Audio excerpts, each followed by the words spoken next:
Welkom bij Extra Journaal, nieuws uit Curaçao, vers van de pers.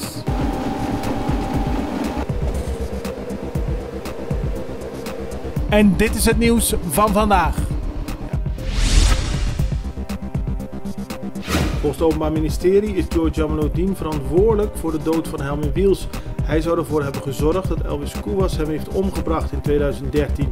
Dat stelde het Openbaar Ministerie gisteren op de tweede zittingsdag van de zaak tegen Jamaluddin.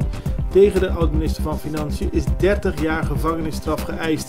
Volgens het Openbaar Ministerie weegt mee dat Jamaluddin op geen enkele manier spijt heeft betuigd en ook dat hij ervoor verantwoordelijk is dat het leven van iemand is weggenomen. Daarvoor moet het Openbaar Ministerie de gemeenschap beschermen, aldus RIP. Volgens de officier van justitie is de 30 jaar opgebouwd uit de straf voor de zaak Maximus, dus de moord op Helmin Wiels, en ook nog de twee andere zaken, Germanium en Passat. Die gaan om valsheid in geschriften en om fraude met overheidssubsidies. Officier van Justitie Ger Rip heeft gisteren tijdens de tweede zittingsdag van de zaak tegen George Jamaluddin gezegd dat het onderzoek naar de mensen die achter de moord zitten nog steeds doorgaat. Volgens Rip is Jamaluddin niet de enige die opdracht heeft gegeven voor de moord op Helmin Wiels, maar zijn er meer mensen bij betrokken. De officier van Justitie werkt al meer dan 6 jaar aan deze zaak en hij zegt dat elke keer weer meer vooruitgang wordt geboekt. Dat zal er volgens hem uiteindelijk toe leiden dat er meer mensen zich voor de rechter zullen moeten verantwoorden voor hun rol in de moord op Helmin Wiels. De zaak tegen George Jamaluddin is een belangrijke rol weggelegd voor Dien Rozier, oud-partijlid van Jamaluddin. Zoals bekend was tussen 2010 en 2012 Dien Rozier fractieleider voor de MFK in de Staten en was George Jamaluddin minister van Financiën voor die partij. Dien Rozier heeft tegen het OM gezegd dat Jamaluddin heeft gezegd dat hij Wiels zou laten vermoorden. Ook heeft hij gezegd dat Helmin Wiels heel boos was op de MFK, op Robbie dos Santos en Amparo dos Santos. Dat zijn de twee broers van George Jamaluddin. Daarmee heeft zijn verklaring een rol gespeeld in de eis van 30 jaar tegen Jamaluddin. De Staten van Curaçao willen dat minister-president Eugène Ruggenaat alsnog naar Nederland gaat om de Rijksministerraad ervan te overtuigen dat een aanwijzing voor de Curaçao hele negatieve gevolgen zal hebben.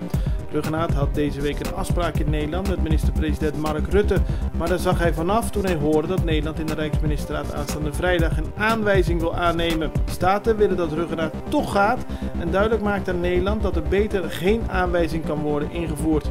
Hiervoor heeft de Staten deze week een motie aangenomen. Vandaag bepaalt de Curaçaose regering of Ruggenaat daadwerkelijk gaat. Minister van Onderwijs, Wetenschap, Cultuur en Sport Merlin Alcrawalé heeft iedereen in haar ministerie en aangesloten instanties ervan op de hoogte gesteld dat Curaçao binnenkort wellicht een aanwijzing krijgt. Daarom moet er volgens haar bezuinigd worden, omdat anders de baan van verschillende mensen op de tocht kan komen te staan.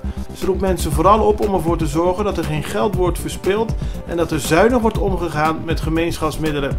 De minister benadrukt dat we met z'n allen verantwoordelijk zijn voor de financiële situatie waarin we nu zitten. Het is een zaak waar veel over gesproken is op Bonaire. Enkele weken geleden werd er een overval gepleegd bij supermarkt Van den Twil. Mensen van Delta Security werden overvallen toen ze geld van de supermarkt naar de bank wilden brengen. Het gaat om een bedrag van $60.000. Kort daarop werd al iemand van Delta Security aangehouden, namelijk de chauffeur van de auto die het geld had moeten brengen. Nu is bekendgemaakt dat deze week 2 andere mannen ook zijn aangehouden, een van 32 en 24.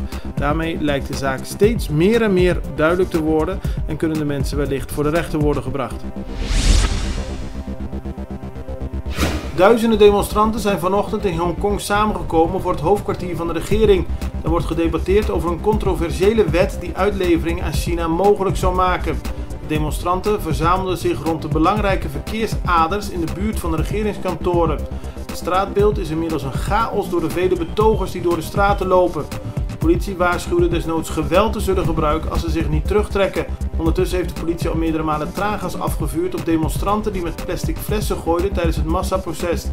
Afgelopen weekend gingen al honderdduizenden mensen de straat op in de voormalige Britse kolonie om te protesteren tegen het wetsvoorstel.